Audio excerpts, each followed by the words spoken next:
আসসালামু আলাইকুম। অষ্টম শ্রেণীর জীবন ও জীবিকা টিউটোরিয়ালে তোমাদেরকে স্বাগতম। এই ভিডিওতে আমরা ব্যবসায়ের আইডিয়া বানাই এই অধ্যায়ের কেস 3 এবং কেস 4 সলভ করব ইনশাল্লাহ। তো পূর্বের ভিডিওগুলো যারা এখন অবশ্যই দেখে নিও। ভিডিওর নিচে ডেসক্রিপশন বক্সে প্লেলিস্ট লিংক দেওয়া রয়েছে। আসমার গ্রামের মানুষের অর্থনৈতিক অবস্থা খুবই শোচনীয়। আশেপাশে কোনো শিল্প কারখানা নেই, নেই বড় কোনো কৃষি জমি বা স্থানীয় বড় কোনো ব্যবসা। গ্রামের অনেকেই কাজের খোঁজে শহরে বা অন্যান্য এলাকায় চলে যাচ্ছেন। তার বাবা গ্রামে একটা ছোট্ট মুদি দোকান চালান। পড়াশোনা করে গ্রামের উন্নয়ন নিয়ে কাজ করার ইচ্ছা থেকেই আসমা বিভিন্ন উদ্ভাবনী চিন্তা নিয়ে ভাবত। একবার সে বাবার সঙ্গে শহরে ঘুরতে যায়। তো এখানে দেখতে পাচ্ছ আসমা এবং তার বাবা তো কচুর জমিতে কচুর লতি নিয়ে দাঁড়িয়ে আছে। সেখানে সে শহরের কাঁচা বাজারের পাশ দিয়ে যাওয়ার সময় লক্ষ্য করলো এখানে অন্যান্য সবজির পাশাপাশি কচু ও কচুর লতি বিক্রি হচ্ছে এবং লোকজন জড়ো হয়ে তা কিনছেন। আসমা বইয়ে পড়েছে কচুতে অনেক পুষ্টিকর উপাদান আছে। তখন সে মনে মনে ভাবলো তাদের গ্রামে ফিরে কচু ব্যবসা শুরু করতে পারে।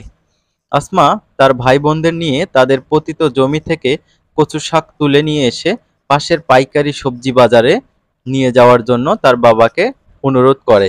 বাজারে গিয়ে আসমার বাবা সব শাক একজনের কাছেই বিক্রি করে চলে আসেন, যে পণ্যকে তারা কখনো গুরুত্ব দেয়নি। তার বাজার চাহিদা ও মূল্য দেখে অবাক হয়ে গেল তারা। আসমার আগ্রহে তার বাবা তাদের বাড়ির আশেপাশে আরো কচুর বাগান করলেন। ধীরে ধীরে কচু শাক, কচুর লতি, কচুমুখির উৎপাদন শুরু করলেন এবং এই সব ব্যবসায় সফলতা পেলেন। কচুর বাগান করা খুবই সহজ এবং ব্যয় সাশ্রয়ী দেখে গ্রামের অনেকেই তাদের মতো বাহারি ধরনের কচুর বাগান করা শুরু করলো। এখন তাদের গ্রামের অন্যতম ব্যবসা কচু উৎপাদন। স্থানীয় পাইকারি বাজারে আসমাদের গ্রামের কচু খুব চাহিদা। এখান থেকে রাজধানী বড় বড় সুপার শপেও পাইকাররা তাদের কচু সরবরাহ করেন।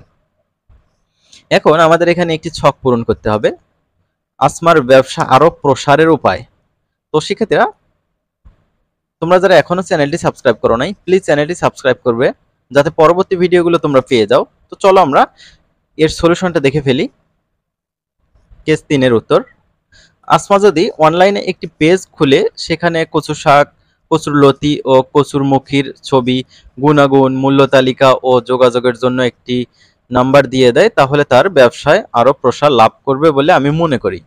যেহেতু অফলাইনে স্থানীয় বাজার এবং শহরে বড় বড় সুপার শপেও তাদের কচু সরবরাহ করা হয়, সেক্ষেত্রে আরো অনেক ক্রেতা আছে যারা গ্রামীণ উৎপাদিত এসব নির্ভেজাল কচু খেতে পছন্দ করে, কিন্তু সংগ্রহের ব্যবস্থা বা অপ্রতুল থাকায় খেতে পারছে না।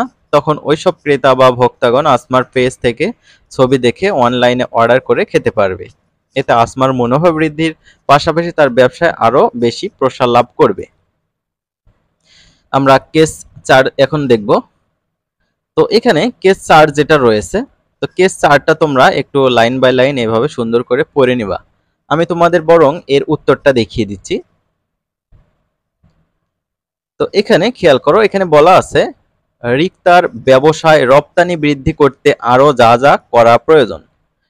তো শিক্ষার্থীরা, আশা করি তোমরা লাইন বাই লাইন কেস 4 পড়ে নিয়েছো।